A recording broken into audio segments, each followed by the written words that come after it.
Saudara, di tengah duka bencana yang melanda Pulau Sumatera, publik tersentuh dengan kepedulian yang datang dari salah satu kedai lontong Medan di Kota Bandung, Jawa Barat.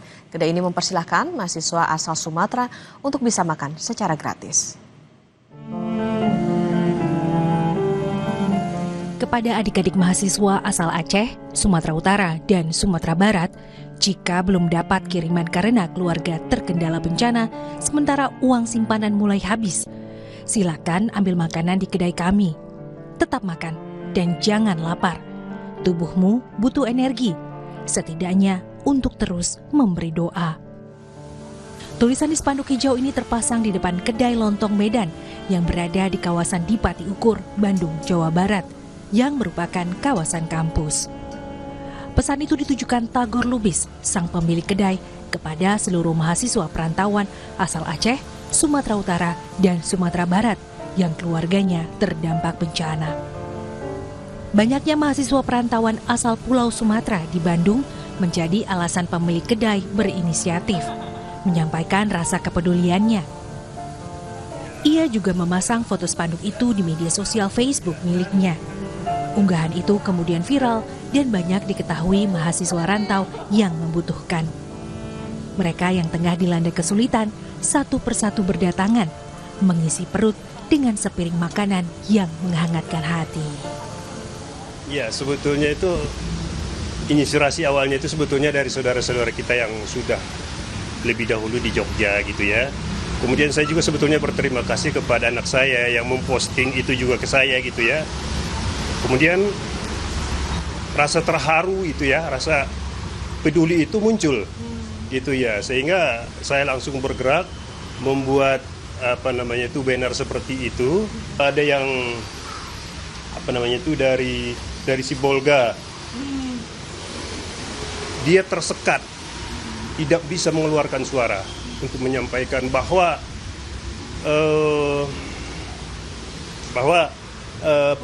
dia keluarganya belum bisa komunikasi sampai sekarang gitu. Oke, kita siapkan makan gitu ya, kita siapkan makan dan sampai makanan di hadapannya gitu ya, air matanya bercucuran, kita juga nggak kuat.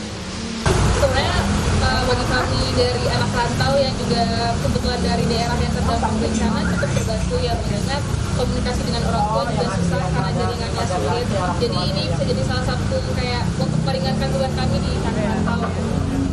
Kita juga sama ya berarti ya. Makanan gratis untuk mahasiswa asal Sumatera ini juga menginspirasi warga lain. Ada yang memberikan bantuan finansial. Ada juga yang membeli sejumlah makanan dari kedai ini untuk dibagikan kepada mahasiswa yang membutuhkan. Kedai lontong Medan ini perlahan berubah menjadi ruang solidaritas, tempat orang-orang menitipkan empati dan simpati. Dan selama Sumatera berusaha bangkit, mari bergandeng tangan agar rantai kebaikan ini tidak terputus. Tim Liputan Kompas TV, Bandung, Jawa Barat. Saudara, berbagi makanan menjadi salah satu bentuk simpati dari masyarakat Indonesia atas bencana di Aceh, Sumatera Barat, dan Sumatera Utara.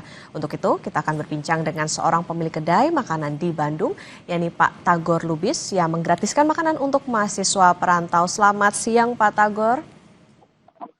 Selamat siang, Mbak. Ya, Pak Tagor, menarik nih. Jadi kayak warga bantu warga. Nah, Pak, bisa diceritakan gimana awalnya bisa punya ide untuk memberi makan gratis pada mahasiswa korban terdampak bencana ini? Iya, sebetulnya sih spontanitas saja gitu ya. Ya, spontanitas saja. Setelah kita mengetahui bahwa ada saudara-saudara kita yang mendapat bencana di Sumatera. Nah, kemudian ya selama ini kan pelanggan kita itu banyak mahasiswa gitu ya. Nah, karena banyaknya mahasiswa yang makan di tempat kita ini, ya tentu kita berharap dengan keluarga di sana itu jangan sampai mereka tidak datang karena tidak ada uang gitu ya. Nah, pada dasar itulah kita mencoba gitu ya memberikan ya makanan gratis ke mereka seperti itu. Oke. Oke, Pak Tagor, ini kan mahasiswa bisa mendapatkan makanannya dengan gratis. Lantas teknisnya untuk bisa mendapatkan makanan gratis di kedai Bapak seperti apa? Kemudian tanggapan dari para mahasiswa yang sudah terbantu dengan aksi dari Pak Tagor ini seperti apa, Pak? Ya, alhamdulillah mereka ya merasa berterima kasih kepada kita, merasa berterima kasih ke kita gitu ya. Artinya tuh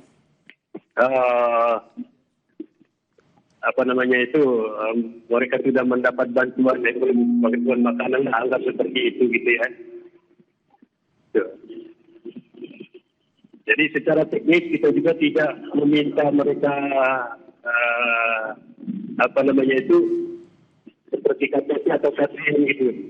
Kalau mereka datang ke sini, ke tempat kita itu, Bang, keluarga kami terdampak bencana di Sumatera, ada yang bilang di Padang, ada yang bilang di Sibolga, ada yang bilang di Medan, ada yang bilang di Takengon, gitu ya. Kami persilahkan langsung makan. Kami siapkan makanan untuk mereka. Kami yang menghidangkan, gitu. Karena kami sadar, ya kalau umpamanya kami minta KTP, ya, identitas mereka lagi itu, ya mereka sudah mendapatkan musibah gitu ya, kita persulit lagi, ya janganlah gitu. Jadi begitu mereka datang ke tempat kita itu, Bang, kami dapat terkena dampak musibah, nah, kami persilahkan mereka duduk, langsung kami hidang mereka. Seperti itu, Mbak.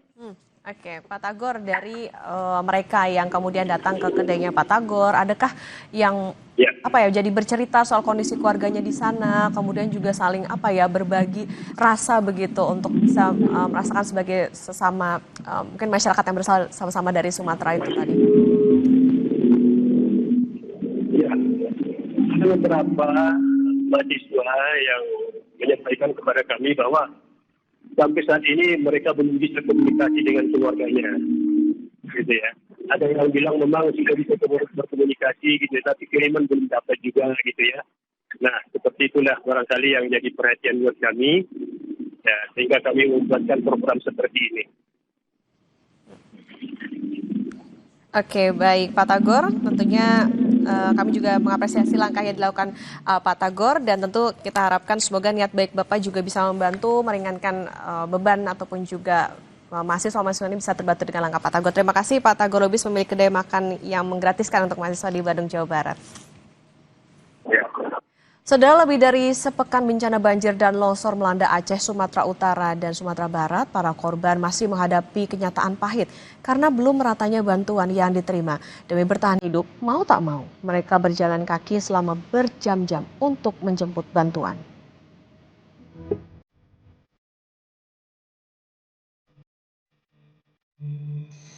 Cari makan ini ya begitu jauh PT Pos jalannya 3 kilometer biar bisa makan. Tanpa alas kaki, ratusan warga di Kecamatan Sitahwis, Tapanuli Tengah menempuh perjalanan berat selama berjam-jam dari Tapanuli Tengah ke Tapanuli Utara. Daerah mereka yang masih terisolasi dan minim bantuan membuat mereka mau tak mau menjemput bantuan. Licinnya lumpur dan kerasnya batu-batuan di tanah sudah tak terasa lagi. Bagi para penyintas, setiap langkah dan lelah mereka ada doa dan harapan untuk bisa membawa pulang apapun demi keluarga mereka bisa bertahan hidup. Oh, selalu menjemput. Iya, Kalau nyampe ke desa kita belum ada. Belum ada. Yang dari helikopter. Oh, dari helikopter pernah. Pernah. Dari sini Jambil. Kalau dari helikopter dari cuman seperni. Dapat apa Ibu tadi? Iya, beras sampai ku tinggalkan anak bayiku kembar. Aima. Dengan siapa Bu nama Ibu? Marni Panggabean. Aku sekarang butuh kali. Hal serupa juga dilakukan warga dari Kecamatan Silih Nara, Aceh Tengah. Akibat akses jalan yang terputus longsor, demi mencari beras, warga terpaksa jalan kaki sepanjang 4 hingga 8 km. Medan yang dilalui pun tak mudah, karena harus menerobos sejumlah titik longsor, melewati hutan dan bukit yang terjal. Terkadang selama perjalanan itu mereka memungut sisa-sisa kayu yang ada untuk memasak lantaran krisis gas. Gas nggak ada gasnya. Ada ketiga.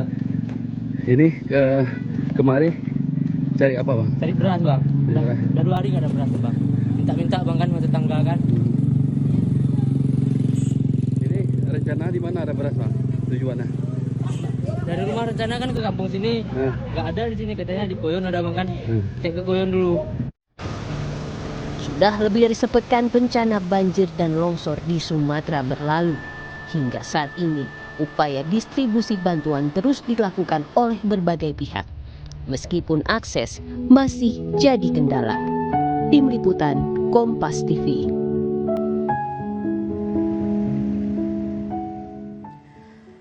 Dan kita akan ke Kecamatan Batang Toru, Tapanuli Selatan, Sumatera Utara. Kita akan tanyakan ke jurnalis Kompas TV Khairul Bazar. Khairul, selamat siang. Bagaimana kondisi warga di Kecamatan Batang Toru, terutama anak-anak dan juga lansia di sana?